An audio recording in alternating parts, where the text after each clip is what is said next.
Tuhan Allah Bapa kami, terima kasih untuk kesempatan dan kebebasan di mana kami bisa beribadah, bersekutu bersama-sama dengan saudara-saudara seiman pada hari ini Tuhan. Bapa, kiranya Engkau mau berbicara pada kami semua. Roh Kudus, kiranya Engkau membuka mata hati pikiran kami sehingga kami bisa mengerti firman-Mu dengan baik dan benar.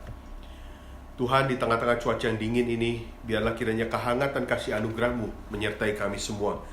Dan kami akan semangat ingin terus belajar firman-Mu Tuhan. Kami berdoa untuk teman-teman yang tidak bisa hadir pada hari ini, dimanapun mereka berada. Engkau tilik mereka semua, Engkau lindungi mereka Bapa. Di dalam nama Tuhan Yesus, segala kemuliaan hanya untuk-Mu, dan kiranya Engkau jauhkan kami dari segala hal yang tidak berkenan pada-Mu pada hari ini Tuhan. Ampuni segala dosa kami. Doa ini kami naikkan hanya dalam nama anak-Mu yang tunggal, Tuhan dan Juru Selamat kami yang hidup, Yesus Kristus. Amin. Wah, jatuh.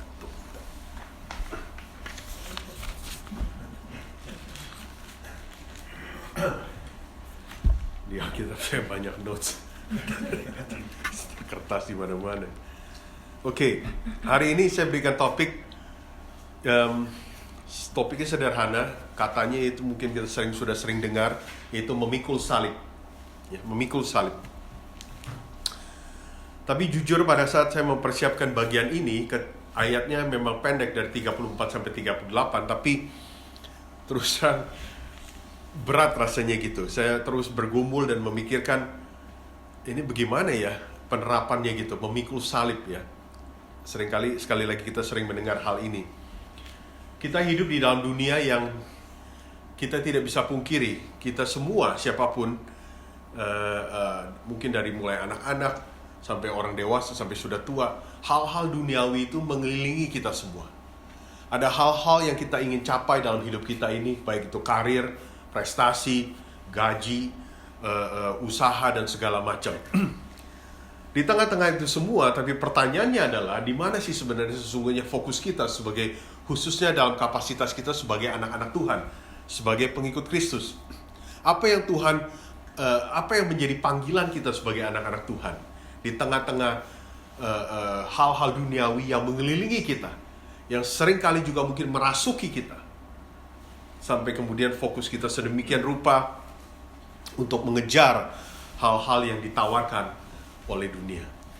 Nah, disinilah kita ingin melihat apa sekali lagi peranan kita atau panggilan kita sebagai anak-anak Tuhan atau pengikut Kristus. Mari kita sama-sama tetap buka ayat 34, Markus 8 ayat 34. Saya akan bacakan lagi. Di sini katakan bahwa lalu Yesus memanggil orang banyak dan murid-muridnya. Jadi sebelum Tuhan Yesus bertanya pada murid-muridnya, siapakah aku ini? Petrus dengan lantang menjawab bahwa engkau adalah Mesias. Kemudian kita tahu dari 2 minggu yang lalu, pada akhirnya Tuhan Yesus kemudian menceritakan bahwa ia akan mengalami perjalanan penderitaan dan sebagainya. Lalu Petrus tidak bisa terima hal itu, karena dalam pemikiran Petrus, Mesias itu bukan seperti itu. Sampai akhirnya Tuhan Yesus menegur Petrus, ya, di dalam ayat 33, bahwa apa yang dipikirkannya bukan pikiran bahwa seharusnya Petrus itu memikirkan apa yang dipikirkan Allah, bukan apa yang dipikirkan manusia. Jadi kalau kita masih ingat 2 minggu yang lalu, Evangelis Stefanus membawakan topik yang berjudul bahwa siapa sesungguhnya Mesias di dalam kacamata kita. Ya, siapa sesungguhnya Yesus itu? Nah, di dalam ayat 34 kemudian Yesus memanggil orang banyak dan murid-muridnya. Jadi orang banyak dan murid-muridnya, dan berkata kepada mereka, setiap orang yang mau mengikut aku, ada 3M di sini ya. Setiap orang yang mau mengikut aku, apa yang dikatakan Tuhan Yesus 3M ini? 1, ia harus menyangkal dirinya. 2, ia harus memikul salibnya. Dan 3, baru ia mengikut aku. Jadi sebelum Tuhan Yesus katakan kepada orang banyak dan murid-muridnya, sebelum engkau memutuskan untuk mengikut aku, ada 2 hal yang harus jelas di dalam pemikiran hati dan pikiranmu. Pertama, kamu harus siap untuk menyangkal diri. Kedua, kamu harus siap untuk memikul salib. Apa maksudnya menyangkal diri? Menyangkal diri ini bukanlah sesuatu yang yang ibaratnya tuh, misalkan kalau kita jalan ada lubang besar ya, kita anggap lubang itu nggak ada, kita jalan aja, kejeblos. Ya, jadi ada self denial di situ ya, kayak sesuatu yang kita menghindari dari realita yang ada gitu. Tetapi yang dimaksudkan Tuhan Yesus di sini menyangkal diri justru sebaliknya, bukan hal itu. Tuhan Yesus justru mengajarkan dan mengingatkan kita, pada saat kamu menyangkal diri, itu dengan satu realita yang jelas di dalam pikiranmu. Kalau kamu ingin mengikuti aku, benar nih, benar. Kamu harus make sure, kamu harus bisa menyangkal diri. Apa maksudnya? Nah, dilanjutkan di dalam bagian kedua. Realitanya adalah yang kamu harus betul-betul sadar sebagai pengikut aku adalah kamu harus memikul salib. Salib, kita bertanya mungkin pada saat ini, loh, kan Tuhan Yesus belum disalib. Masih jauh nanti. Kok Tuhan Yesus sudah berbicara mengenai the cross atau salib pada saat ini? Dia kan masih belum disalib. Dia akan, tapi belum. Dan mungkin tapi kita jangan lupa, pada saat itu, kalau orang berbicara mengenai salib, tentu ya, salib itu bukan simbol yang dipakai oleh zaman sekarang oleh orang-orang, dia pakai kalung salib dan segala macam ya, nggak tahu terbuat dari emas atau apalah. Tetapi pada saat Yesus berbicara kamu harus memikul salib, ini bukan sesuatu yang aneh atau sesuatu yang baru di kalangan orang-orang Yahudi. Kenapa? Bagi orang Yahudi pada saat itu, mereka mengerti betul apa salib itu. Kenapa? Karena salib itu merupakan satu penghukuman yang paling kejam dan memalukan yang diterapkan oleh Romawi. Oleh kerajaan Romawi.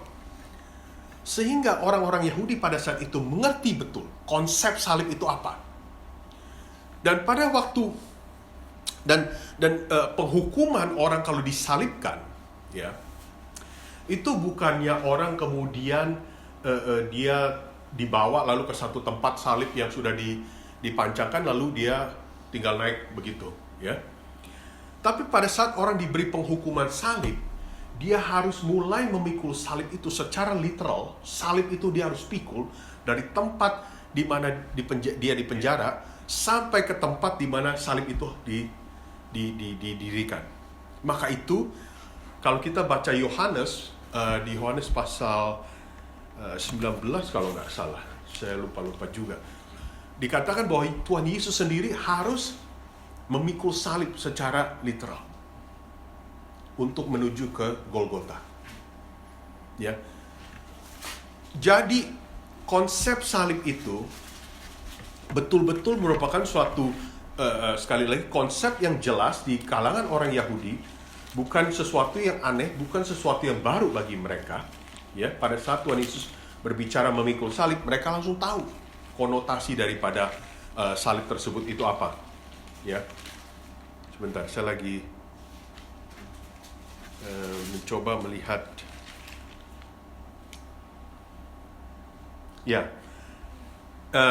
Yohanes pasal 19 ayat 17, di situ dikatakan Tuhan Yesus itu harus memikul salibnya secara literal sampai ke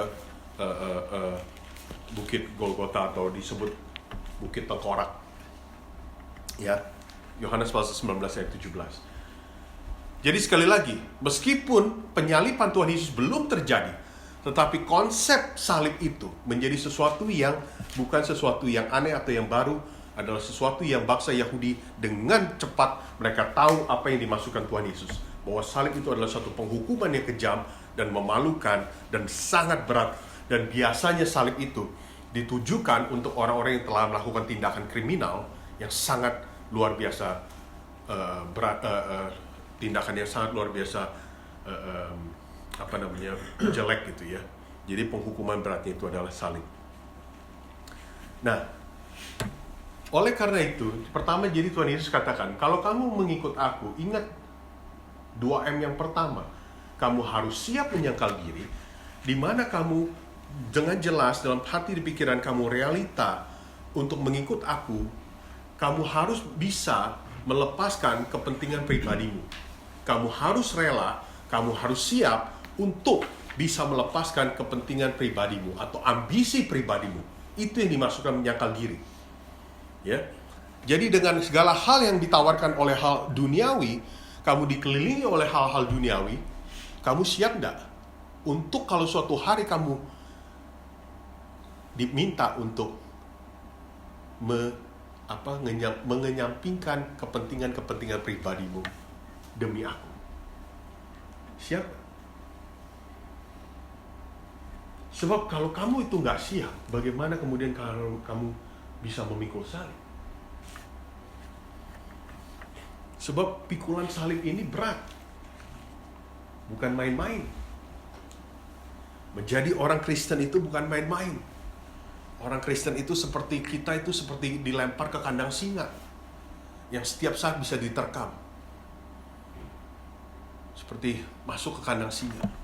Siap enggak untuk memikul salib? Pikul salib dari tempat bukan hanya in a sense sudah salib itu menempel selalu di dalam hidup.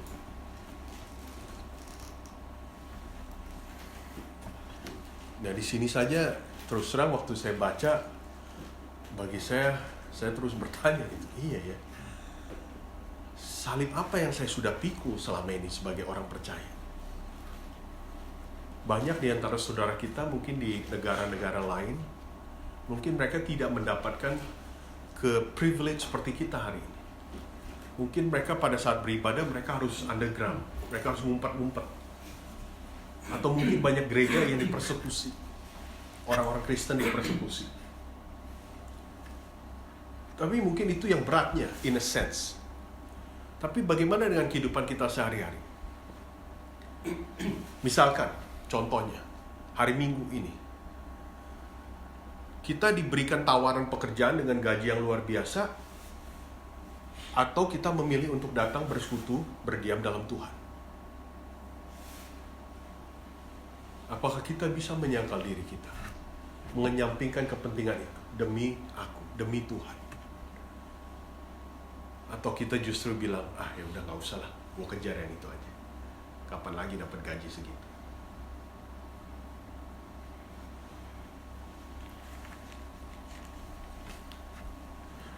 Nah, kemudian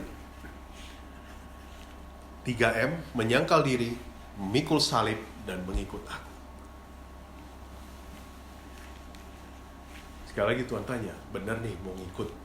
Kalau kamu benar mau ngikut, kamu harus benar-benar gumuli itu, menyangkal dan mengikut.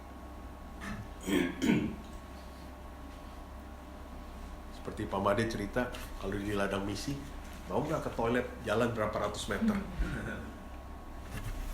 Kalau ada air di situ juga. Kemarin ini saya nonton YouTube, ada satu menarik, ada satu orang, a couple, pasangan udah tua, di Semarang ternyata ada. Mereka tuh tinggal di ini rumah di kayak di hutan gitu, di pegunungan gitu. Cuma ada satu rumah ini. Untuk jalannya tuh susah masuk ke dalam. Tapi orang tua ini mereka tinggal berdua di sini sama satu anaknya. Kemudian YouTuber ini mengunjungi mereka. Tempatnya bagus, tenang gitu ya. Cuma begitu masuk, dia filmin WC-nya itu dibuat dari kayak bambu. Maaf gitu, buka lubang, bawahnya empang. Silakan di situ langsung. Empangnya ada ikan. Lele.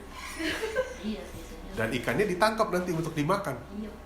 Dan jadi, ya. Jadi maksud saya, banyak sekali ya kalau kita coba berpikir mengenai memikul salib, menyangkal diri gitu. Apakah kita ini sesungguhnya siap gitu?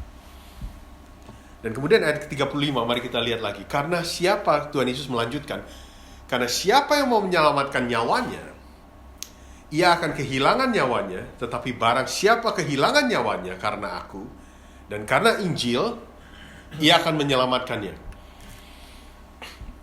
Ya, apa gunanya ayat 36, saya bacakan lagi. Seorang memperoleh seluruh dunia tetapi ia kehilangan nyawanya, ayat 37. Karena apakah yang dapat diberikannya sebagai ganti nyawanya? Kalau di dalam bahasa Indonesia semuanya nyawa, pakai katanya nyawa gitu. Tapi kalau dalam bahasa Inggris, yang saya baca dari ESV, saya nggak tahu di NIV itu bagaimana. Tapi kalau di dalam ESV dia pakai kata, dia interchange gitu. Dia pakai kata life, lalu dia ayat 36 dia pakai kata soul. Life and soul. Di dalam bahasa Greka, bahasa Yunani itu sama. Datang dari satu kata yang sama. Yang disebut suhe. Tulisannya P, S, Y, C, H, CH, CH, lalu E-nya tuh ada tanda kayak underscore di atasnya. Jadi kalau dalam bahasa Inggris, itulah ada kata psychology, datangnya dari situ. Suhe itu, ya artinya, di dalam bahasa Yunani jiwa itu, dialah yang memberi kehidupan kepada kita sesungguhnya. Tanpa itu, kita itu nggak hidup. Itu kita jadi kayak robot. Kenapa kita bisa punya emosi, sedih, ketawa, dan segala macam? Karena ada suhe itu. Karena ada nyawa itu, roh itu di dalam. Tanpa itu, tidak ada artinya hidup seseorang. Kamu tuh nggak hidup. Ngomong kasarnya gitu. Itulah yang membuat kita bisa berinteraksi dengan segala macam emosi dan perasaan yang ada dalam diri kita. Jadi yang Tuhan Yesus katakan di sini, karena siapa yang mau menyelamatkan nyawanya, ia akan kehilangan nyawanya. Di sini kalau kita perhatikan baik-baik, Tuhan Yesus itu mengajak muridnya, para murid dan orang-orang yang Tuhan Yesus berbicara pada saat itu, dan kita semua hari ini, untuk mengajak kita, kalau kita perhatikan baik-baik, mengajak kita untuk berpikir di luar daripada apa yang ada dalam dunia ini. Yang sifatnya itu kepada kekekalan, eternity. Jadi maka itu Tuhan Yesus katakan, kalau kamu mencoba menyelamatkan nyawamu, sekali lagi ya, nyawamu yang memberikan roh kehidupan itu di dalam dirimu, yang nyawa itu yang terpisah dari tubuh, anggota tubuhmu, di mana nyawa itu tidak bisa larut atau tidak bisa hilang oleh karena kematian. Jadi Tuhan Yesus kata, jadi dalam arti kata bahasa Yunaninya, nyawa itu meskipun kamu mati secara fisik, tetapi nyawa itu akan terus hidup. Nyawa itu bukan berarti mati waktu kamu mati secara fisik. Maka itu, ini satu ingatan yang penting. Maka itu kita harus bertanya, kemana ya kita kalau kita udah mati?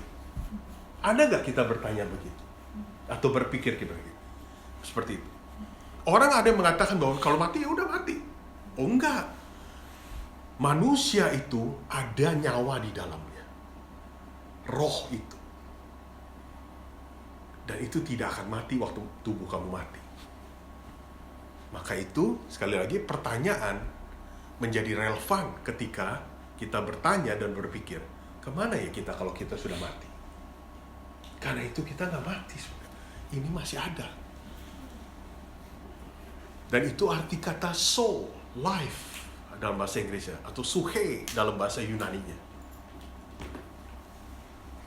Dan di sini Tuhan Yesus, oleh karena itu Tuhan Yesus mengajak para murid dan orang banyak dan kita hari ini, kalau kamu hanya berpusat pada hal-hal duniawi ini semua, kamu akan kehilangan nyawa. Karena nyawamu, rohmu itu akan nggak tahu kemana nanti.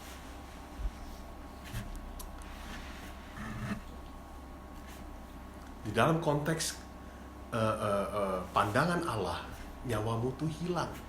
Dalam arti kata, lalu bagaimana kalau nyawa kita hilang? Maksudnya, bagaimana supaya nyawa kita nggak hilang jadinya?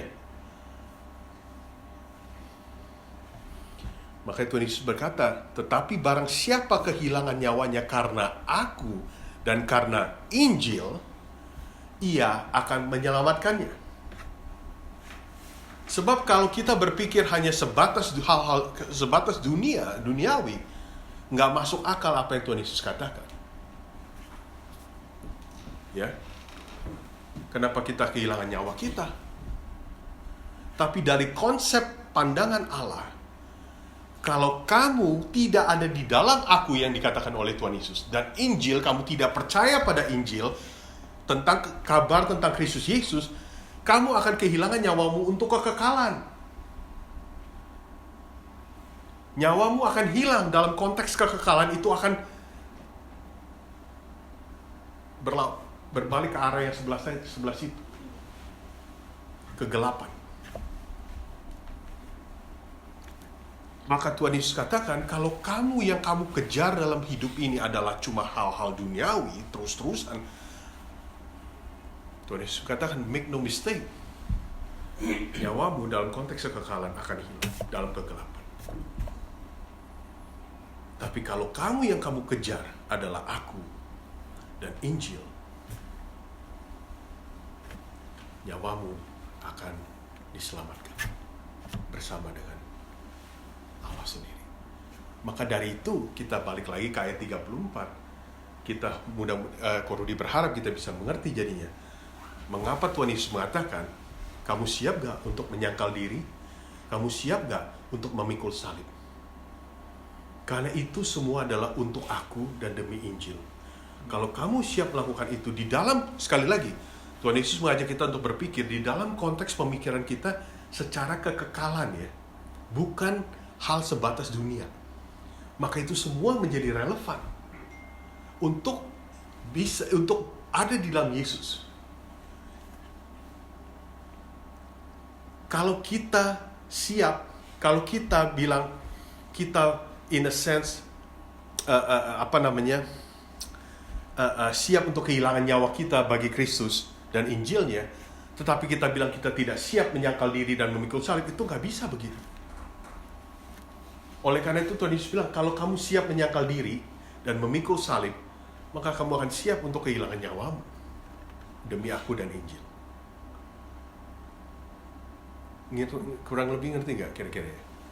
Nanti kita bisa diskusin sama-sama sesudah ini selesai Q&A.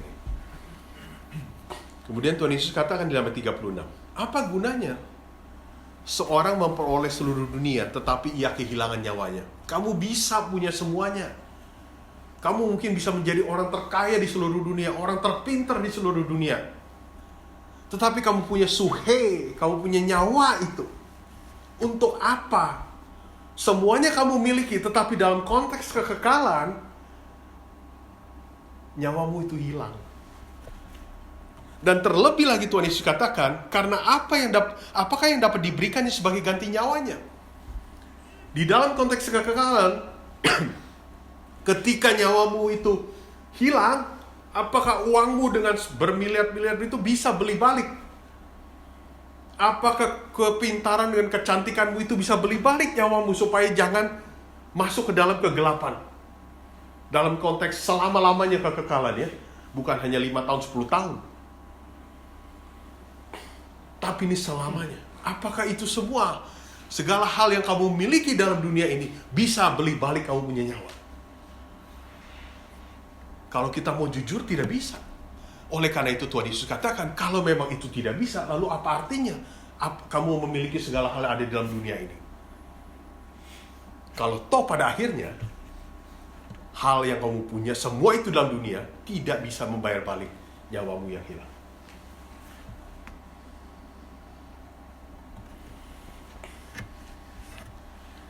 Nyawamu tidak akan hilang kalau kamu ada dalam aku. Kalau kamu berani dan kalau kamu dalam aku dan mengikut aku, pada saat bersamaan kamu siap untuk menyangkal diri dan memikul salib, Tuhan Yesus berjanji dalam firman-Nya, dalam konteks kekekalan, nyawamu tidak akan hilang.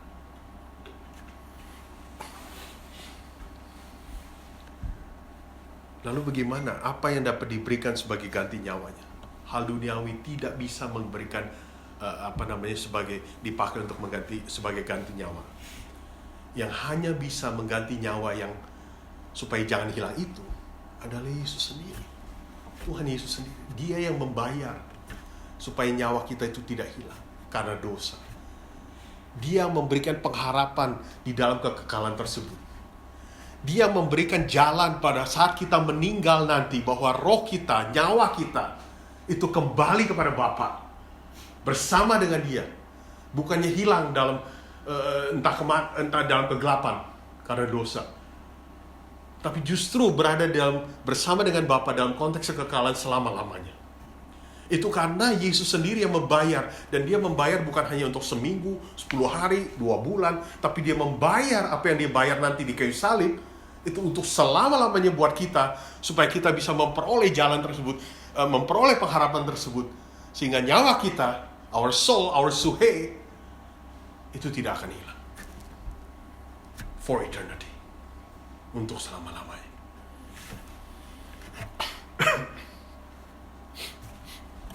Lalu pertanyaannya sekarang lagi. Jadi tadi pertama menyangkal, memikul salib, mengikut Yesus. Lalu Tuhan Yesus bagian poin kedua. Kemudian Tuhan Yesus berkata bahwa apa yang kamu miliki meskipun kamu miliki segala hal dalam dunia ini, tapi apa untungnya kalau nyawamu hilang? Apa sih sebenarnya yang kamu kejar dalam hidup ini? Maka itu seperti Rasul Paulus katakan di dalam Kolose pasal 3 ayat kedua, pikirkanlah perkara yang di atas, bukan yang di bumi. Kolose pasal 3 ayat 2 dan Kolose pasal 3 ayat 3, sebab kamu telah mati dalam hidupmu, tersembunyi bersama dengan Kristus di dalam Allah. Kalau kita memang menyatakan kita ingin mengikut Yesus, kita katakan pada Yesus bahwa iya betul, saya ingin menyangkal diri, saya ingin memikul salib, saya siap untuk memikul salib.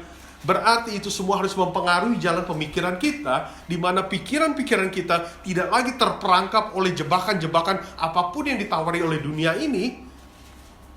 Tapi justru kita lebih memikirkan perkara-perkara yang di atas. Kita lebih memikirkan konsep kekekalan itu semakin sering dalam hidup kita. Kita akan memikirkan bahwa hidup kita ini adalah menjadi satu saksi Kristus bagi orang-orang di manapun kita berada.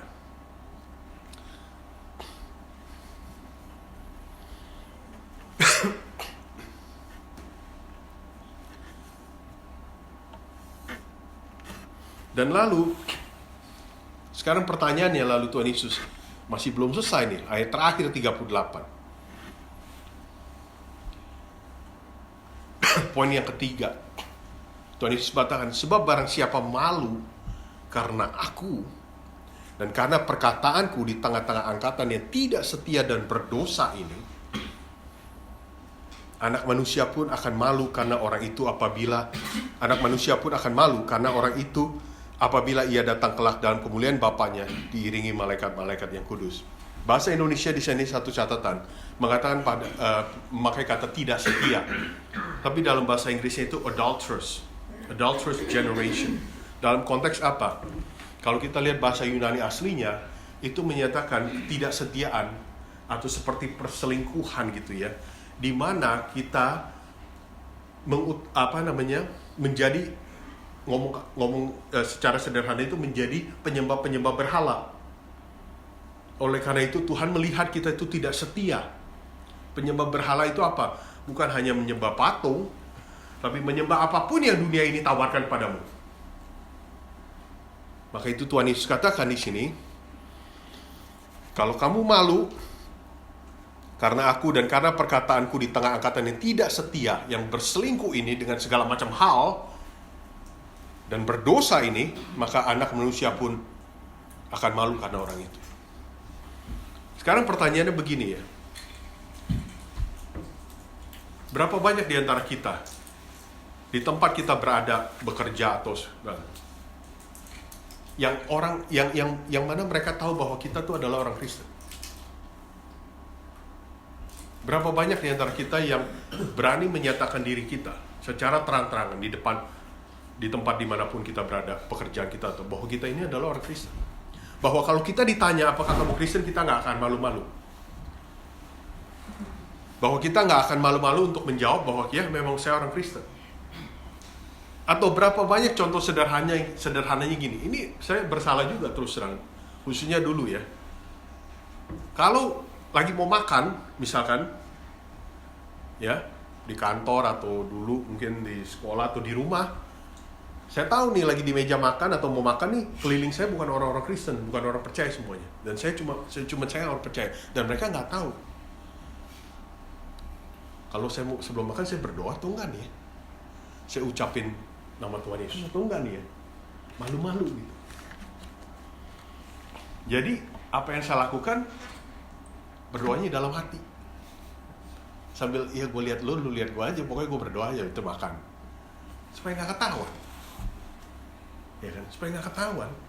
Sebab kalau ketahuan nanti gue diejek-ejek. Ya kan? Nah, sekarang pertanyaannya sekali lagi, berapa banyak di antara kita ini sekarang di mana orang-orang tahu, khususnya kita yang bekerja di dunia sekuler ya, di mana orang tahu, teman-teman kerja kita tahu bahwa lu orang Kristen, dan kita berani jawab ya. Dan kalau kita bilang bahwa teman-teman kerja saya atau teman keluarga saya tidak ada yang tahu saya bukan orang Kristen, lalu pertanyaan berikutnya adalah kenapa enggak? Kenapa mereka enggak tahu? Dan mungkin jawabannya adalah, sekali lagi kembali kepada salib.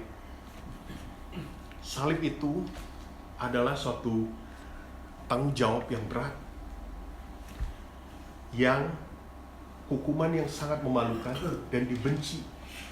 Kalau seseorang sekali lagi divonis untuk hukumannya itu memikul salib, orang itu dibenci oleh sekelilingnya. Jadi kemungkinan kalau kita tidak berani menyatakan secara terus terang bahwa memang kita adalah pengikut Kristus, kemungkinannya karena kita takut dibenci sama sekeliling kita, atau kita malu. Siapa mau dipermalukan? Coba ada yang tolong bisa baca Yohanes pasal 15 ayat 18 sampai 19. Coba kalau ada yang dapat tolong baca ya. Yohanes pasal 15 ayat 18 sampai 19. Yohanes 15 ayat 18 sampai 19. Kalau dunia membenci kamu, ingatlah bahwa ia telah lebih dahulu membenci aku daripada kamu. Ayat 19, sekiranya kamu dari dunia, tentulah dunia mengasihi kamu sebagai miliknya. Tetapi karena kamu bukan dari dunia, melainkan aku telah memilih kamu dari dunia, sebab itulah dunia membenci kamu. Jelas ya, di situ Tuhan Yesus katakan. Seperti tadi kalau dikatakan, seperti yang saya katakan di awal. Orang Kristen itu seperti orang yang dilempar ke dalam kandang singa. Kalau kita dibenci, kalau kita tidak disukai, kalau kita dipermalukan, jangan heran dan jangan kaget. Tuhan Yesus sudah katakan sekali lagi di dalam Yohanes 15 ayat 18-19, dia saja dibenci, apalagi pengikutnya. Maka itu sekali lagi Tuhan Yesus katakan, kamu mau ikut saya? Kamu siap untuk menyangkal diri? Kamu siap untuk memikul salib? Ya? Kamu siap enggak? Sebab salib ini yang harus dipikul berat. Ini berat loh. Dan kalau kamu malu pada akhirnya, Tuhan Yesus memberikan suatu peringatan yang sangat keras. Maka anak Allah pun akan malu padamu suatu hari. Pada saat ia datang dalam kemuliaannya. Dan kemuliaan ini nanti menarik, kita akan lihat di dalam pasal berikutnya. Kira-kira kurang seperti apa kemuliaan Tuhan. Kita akan mendapatkan cicipan sedikit di dalam pasal 9 yang berikutnya. Tapi untuk pada saat ini, Tuhan Yesus katakan sekali lagi, kalau kamu malu terhadap aku dan terhadap perkataanku, make no mistake, bahwa pada akhirnya nantinya ketika anak Allah, anak manusia datang lagi, ia pun akan malu terhadapmu. Dan kalau ia malu terhadapmu, itu berarti apa? Nyawamu akan hilang. Berarti selama ini, kemungkinan besar, apa yang kamu kejar bukan diriku, tapi adalah dunia yang kamu kejar. Dan sekali lagi Tuhan Yesus katakan, kamu bisa memiliki apapun yang ada dalam dunia ini, tapi nyawamu akan hilang. Itukah yang kamu mau? Dan itukah yang akan kamu kejar? Kita bisa lihat gak sekarang, dari 34 sampai 38, semuanya itu berkesinambungan antara satu dengan yang lain. Berikatan semuanya. Dan pada saat saya membaca ini, terus terang saya berpikir, orang-orang yang mengajarkan teologi kemakmuran, saya nggak tahu pada saat mereka datang atau sampai kepada bagian ini, apa yang mereka kemudian katakan. Menyangkal diri, memikul salib. Lah, teologi kemakmuran, mikirnya kan makmur terus. Lalu bagaimana dengan menyangkal diri dan memikul salib? Langsung kayaknya teologi, konsep pemakmurannya berantakan langsung. Karena Tuhan Yesus di sini secara fair, secara gamblang, secara upfront kepada semua orang pengikutnya, dia bilang, mau ikut aku? Ada di dalam Injil lain, mungkin Injil Lukas kalau tidak salah, yang mana Tuhan Yesus katakan, you wanna follow me? You better count the cost. Seperti orang yang lagi mau bangun rumah, counting all the cost. Tuhan Yesus sangat fair. Sangat fair. Mau mengikut aku? Siap untuk menyangkal diri? Siap untuk mengikut salib? Siap untuk melepaskan apa yang ada dunia ini tawarkan padamu? Berani gak ambil resiko seperti itu? Berani gak pusat pikiranmu berubah?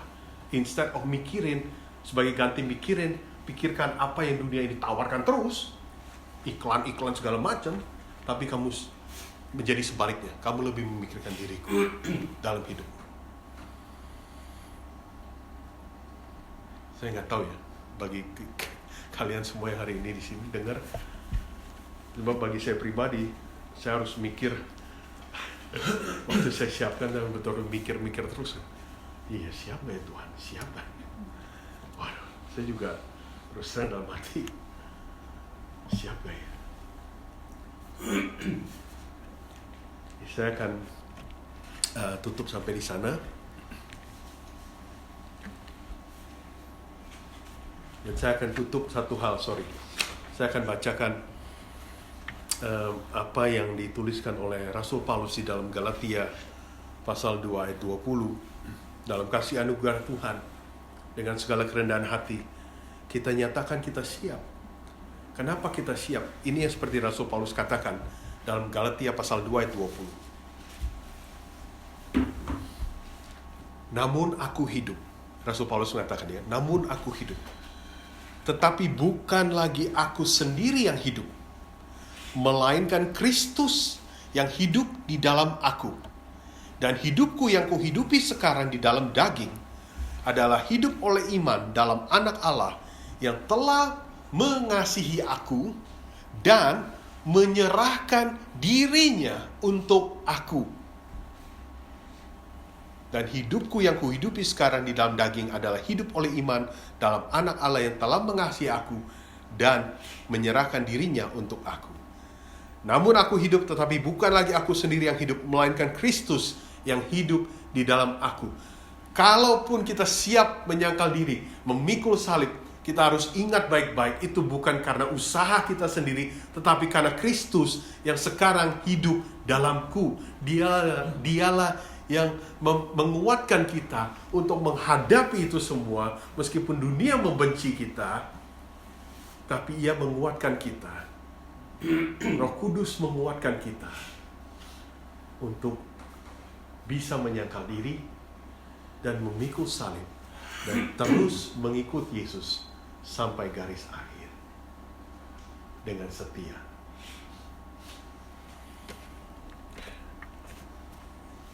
Mari kita berdoa.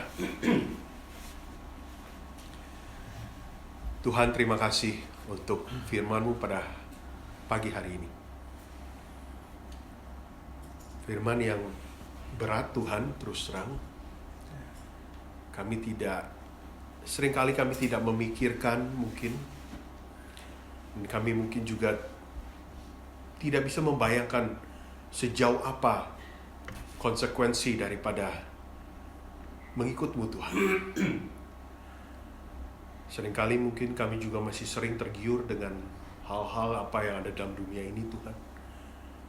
Dan kami lupa akan konsep kekekalan di mana nyawa kami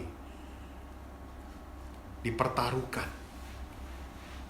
untuk kekekalan selama-lamanya. Mungkin banyak di antara kami yang seringkali tidak sadar atau tidak menyadari hal ini Tuhan. Tuhan, biarlah kiranya melalui firman-Mu pada hari ini, Engkau menyadarkan kami kembali, mengingatkan kembali kalau memang Engkau adalah Mesias kami seperti yang sebenarnya, Tuhan. Maka biarlah Engkau hidup seperti Rasul Paulus katakan, dalam diri kami Engkaulah yang hidup, dan Engkaulah yang akhirnya menguatkan kami untuk menyangkal diri, memikul salib, dan terus mengikuti itu sampai garis akhir. Dan kami tidak ingin dan kami tidak akan malu menyatakan diri kami sebagai pengikut-Mu, Tuhan. Terima kasih Bapa. Dalam nama Tuhan Yesus, doa yang jauh dari sempurna ini, kami menaikkan.